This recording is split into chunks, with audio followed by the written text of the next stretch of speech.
Hello friends, जय जगन्नाथ। मु शंभुजी आपको स्वागत करुच्ची पुणी एक नुआ भिडियो।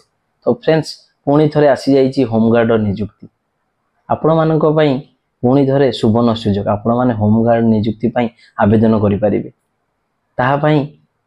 मुख्यमंत्री श्री मोहन चरण माझी आपण कौन कहते देखु सारा ओडिशावासी एवं होमगार्ड जहाँकि पुनर्नियुक्ति निष्पत्ति आम सरकार नहीं त्वरित कार्यकारी करने विशेष करके पाखापाखि 2998 जन पुनर्नियुक्ति होमगार्ड क्षेत्र में करा जो थाना मानक वेहिकल ना 2 व्हीलर हो बा 4 व्हीलर हो एवं जो आयो माने विभिन्न प्रकार जिते फील्ड विजिट करुँच इनक्वारी करुँचे मोटरसाइकेल बा 4 व्हीलर ना अधिक शक्ति देवाई एवं ये इनक्वारी को गति बढ़ावाई से बर्तमान सबू थाना मानक ओडिशार 9000 मोटरसाइकेल प्रदान करने संपूर्ण भाव में निष्पत्ति हो सारी।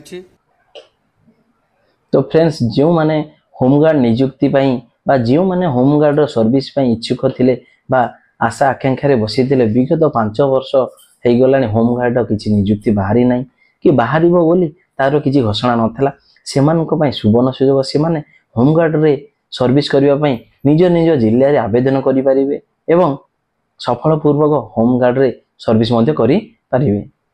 तो जदि वीडियो आपको भल लगे लाइक करूँ, शेयर करूँ, सब्सक्राइब करूँ एवं पाखे बेल आइकन टाक दबाई ऑल नोटिफिकेशन क्लिक करूँ। जिते नुआ नुआ इनफॉर्मेटिव वीडियो गुड़िक अपलोड करी सर्वप्रथम आप देखिपारे।